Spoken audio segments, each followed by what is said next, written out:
ओम गुरुर्ब्रह्मा गुरुर्विष्णु गुरुर्देवो महेश्वरा गुरुर्साक्षात् परब्रह्म तस्मै श्री गुरुवे नमः। अखंडमंडलाकारं व्याप्तं येन चराचरं तत्पदं दर्शितं येन तस्मै श्री गुरुवे नमः। नमस्कार, स्वागत है आपका आचार्य वाणी में। मैं आचार्य डॉक्टर विक्रमादित्य आपके साथ हूँ। आपकी राशि के दृष्टिकोण से कर्क राशि वालों 18 तारीख की बात करें, ग्रह नक्षत्रों के दृष्टिकोण से बुधवार का अवसर है और उसके बाद सप्तमी तिथि आने का योग बन रहा है और साथ साथ ग्रह नक्षत्र जो हैं वो आपकी राशि के दृष्टिकोण से अच्छा योग बनाते दिखाई दे रहे हैं। यदि आप प्रैक्टिकल धरातल पर रहते हुए कार्य करोगे तो चीज़ें आप अच्छे से आगे बढ़ाने के योग बना सकते हो। ग्रह नक्षत्र साफ साफ दिखाते दिखाई दे रहे हैं। उसके बाद मन में धर्म का उदय होने के योग बन रहे हैं। ओवरऑल इस बात का ध्यान रखें कि जो लोग हवा में बातें करें, बहुत सारी चीज़ें ऐसी होंगी कि कोई व्यक्ति आपके पास आया और उसने कहा कि भाई ऐसा काम कर दो, ऐसा इन्वेस्टमेंट कर दो। सपोज कोई इंश्योरेंस बेचने आया, आगे आने वाले टाइम में आपको इतने पैसे मिलेंगे, इतने पैसे मिलेंगे, इतने पैसे मिलेंगे। हवा में मत फंसना। कुछ नहीं, इस वक्त ग्रह नक्षत्र योग ऐसे बन रहे हैं कि यदि किसी की बातों में आकर, मीठी मीठी बातों में आकर जाल में फंस गए तो कहीं ना कहीं अनिष्ट के योग बनते दिखाई देंगे। जाल में मत फंसना, जाल फैला हुआ है, इसलिए जो आपके हाथ में कार्य है उन्हीं को करने का प्रयास करें। कालाष्टमी है, हो सके तो भगवान शिव का सुंदर पूजन करते हुए कार्य करें, वो आपके लिए अच्छा रहेगा। 19 तारीख का दिन बृहस्पतिवार का अवसर है। अष्टमी तिथि विद्यमान है। आरंभ सुबह सूर्योदय के समय पे, उसके बाद नवमी का आगमन हो जाएगा और इस दिन ग्रह नक्षत्रों के दृष्टिकोण से योग आपके लिए अच्छे रहे। धर्म में इच्छा जाती दिखाई दे रही है। मनोमस्तिष्क भगवान के चरणों में लगा रहेगा। कथाएं इत्यादि सुनने की तरफ थोड़े से योग बन सकते हैं। ऐसा हो सकता है कि कहीं ना कहीं किसी प्रकार से धर्म की तरफ आस्था जागे। मन प्रैक्टिकल रहेगा। सज्जनता आपके मनोमस्तिष्क में छाई रहेगी। ऐसे नक्षत्र दिखाई देते हैं। ज्ञानपूर्वक कार्य करने का प्रयास करें, वो आपके लिए अच्छा रहेगा। इस दिन विशेष तौर पर गणमूल नक्षत्रों का योग दिखाई देता है। तो जो लोग इन नक्षत्रों में जन्म लेते हैं, रेवती नक्षत्र आरंभ होगा और साथ साथ अगले दिन अश्विनी नक्षत्र रहेगा। तो जो लोग इन नक्षत्रों में जन्म लेते हैं उनको अवश्य अपनी मूल शांति करानी चाहिए। कई बार क्या होता है कि हम लोग मूल शांति करने के लिए करते हैं, लेकिन आखिरी दिन 27वें दिन पंडित जी पूजा कर देते हैं, लेकिन जो मूल कारण है 27 दिन तक, मूल जो निवारण है वो 27 दिन तक 1,000 मंत्र का जप है, वो नहीं हो पाता है। कोशिश करें, वो अवश्य करने का प्रयास करें। आप भी यदि इन गणमूल नक्षत्रों में जन्म लिए हुए हैं तो अवश्य इसका सही निवारण करने का प्रयास करें, नहीं तो ये गणमूल दोष जो है वो बहुत परेशान करने के योग बनाता है। 20 तारीख का दिन शुक्रवार का अवसर, नवमी तिथि विद्यमान है और ग्रह नक्षत्रों के दृष्टिकोण से देखें तो योग बहुत जल्दी आपके लिए लाभ की स्थिति को उत्पन्न करते दिखाई दे रहे हैं। दृढ़ संकल्प होकर कार्य करने का प्रयास करें। सर्वार्थ सिद्ध योग बना हुआ है। चीज़ें पॉजिटिव जाती दिखाई दे रही हैं। बस महत्वाकांक्षा में नहीं फंसना है। इन दिनों सूर्य, बृहस्पति, जो बुध इत्यादि हैं वो बड़े विचित्र प्रकार के योग आपके लिए बनाते दिखाई दे रहे हैं। इसलिए लोगों की बातों में ना आए, प्रैक्टिकल रूप में काम करने का प्रयास करें। धीरे धीरे रे मना, धीरे सब कुछ हो, इस बात का ध्यान रखते हुए कार्य करना है। जल्दबाजी में, लालच में आकर, मुंह में आकर नहीं काम करना है और नहीं तो फंस जाओगे। तो अभी आपने ग्रहों का विभिन्न प्रभाव आपके जीवन में आपकी राशि के अनुसार से क्या रहेगा ये समझा। ऐसे में आषाढ़ के महीने में ग्रहों का जो परिवर्तन का योग बन रहा है वो भी आपको समझना चाहिए। इस आषाढ़ के महीने में ज्योतिष के दृष्टिकोण से यदि हम काल गणनाओं के अनुसार से देखें तो इसमें 5 बृहस्पतिवार का योग पड़ रहा है और 5 बृहस्पतिवार का योग जो होता है वो विशेष तौर पर बड़ा शांत योग नहीं माना जाता।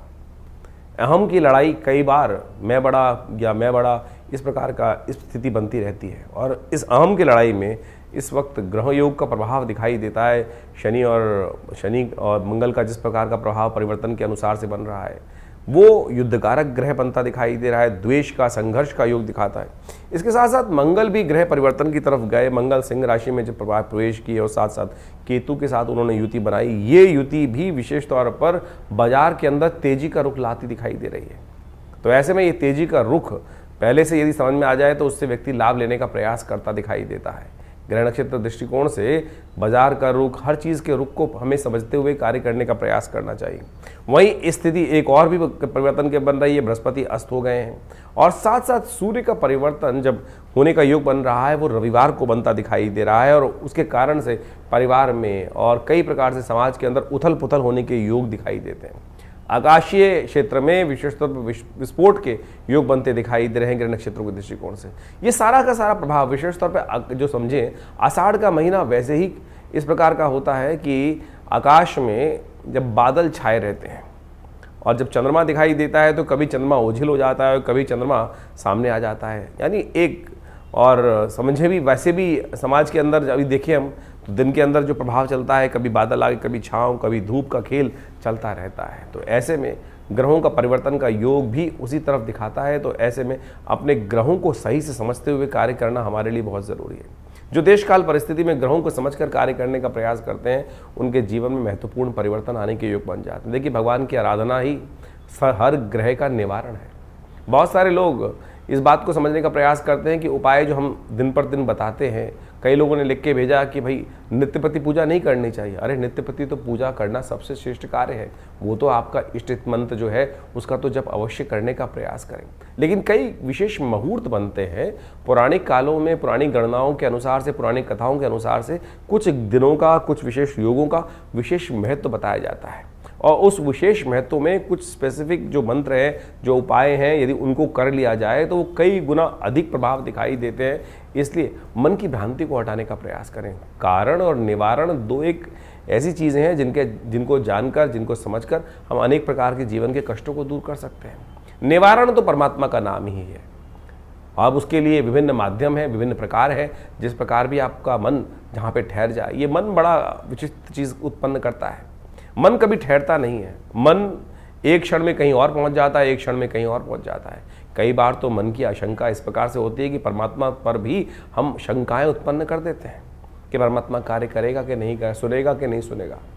और यही शंका जो है वो हमारे कर्म का जो फल है वो हमें को प्राप्त होने से रोक देती है। तो इस बात का हमें ध्यान रखना चाहिए। परमात्मा पे पूर्ण विश्वास, जो कर्म कर रहे हैं उस पर पूर्ण विश्वास, दृढ़ विश्वास। यदि मन में दृढ़ विश्वास होगा, श्रद्धा होगी, तो आप समझें एक छोटा सा कार्य भी, हरिनाम भी आपके जीवन में समस्त कष्टों को दूर करने का योग बना देगा। कहा जाता है ना, एक घड़ी आदि से पुनियाद, तुलसी संगत साथ की हरे कोट अपराध। लेकिन वो कब होगा? जब मनसः वाचा कर्मणा तीनों रूप से देहात्म बुद्धि से रहित होकर उस परमात्मा की शरण में जाकर एक बार हरिनाम का वो स्मरण करेंगे। तब हम उस हरिनाम के स्मरण को किस प्रकार से करने का प्रयास करते हैं, जो भी कार्य कर रहे हैं। वैसे तो कहा गया है कि 24 घंटे अहर्निश उस परमात्मा का नाम लेने का हमें प्रयास करना चाहिए। लेकिन कई बार तो क्या होता है, स्थिति ऐसी होती है कि बहुत सारे अलग अलग भाव मन में चल रहे होते हैं। लेकिन यदि ये स्थिति बन जाए कि हम 24 घंटे परमात्मा का नाम लें, तो हो सकता है कोई एक क्षण तो ऐसा आएगा कि जब पूर्ण निष्ठा के साथ उस श्री हरि के चरणों में हमारा मन लगा होगा। और जब वो क्षण आ गया तो समझें कि जितनी मेहनत 1.25 लाख, 2 लाख, 5 लाख मंत्र जप करने का प्रभाव 1 सेकंड में आपको प्राप्त हो जाएगा। तो इसलिए भारतीय संस्कृति में ज्योतिष विज्ञान में कारण और निवारण दोनों को मार्ग को प्रशस्त किया गया है। कारण जाना जाता है ग्रहों की गणना के अनुसार से, अनुभव के माध्यम से, और उपाय किए जाते हैं जिस प्रकार से भारतीय संस्कृति में ज्योतिष के अनुसार से बताया गया है। सबसे श्रेष्ठ उपाय जो बताए गए, मंत्र जप, यज्ञ, दान, यही सबसे श्रेष्ठ उपाय है। आप इसको अवश्य करने का प्रयास करना चाहिए। और आज हम विशेष तौर पर बहुत सारे अलग अलग प्रकार के उपायों को हम समझाने का जो प्रयास करते हैं, सत्य रूप में काम करता है। अभी एक व्यक्ति हमारे पास आया, बहुत परेशान था कुछ वर्ष से, और उसके कष्ट दूर हुए नहीं रहे थे। तो हमने विशेष तौर पर एक अनुष्ठान, जिसको हम बहुत मुश्किल से, लोग लगातार लगे रहते हैं कि कोई भगवती बगलामुखी का अनुष्ठान कर दीजिए, ऐसा कर दीजिए। बहुत जब आवश्यकता होती है तब करने की ज़रूरत बनती है, और जब किया जाता है तो वो कई प्रकार के कष्टों को दूर करने के योग बनाता है। तो आप समझे, ये मंत्र जप इत्यादि, मुहूर्त इत्यादि बिल्कुल विशेष हैं। तो अपने देश काल परिस्थिति को समझते हुए, ग्रहों को समझते हुए सही रूप से करने का प्रयास करें, तब जाके जीवन में उन मंत्रों का प्रभाव आपको स्वयं देखने को मिलेगा। तो ये छोटे छोटे उपाय जो हमने आपके समक्ष रखे, आशा करते हैं इनको आप अपने जीवन में उतारेंगे। और शंकाओं का निवारण करने के लिए आप हमारे इस चैनल पर जाकर अपने प्रश्नों को भेज सकते हैं।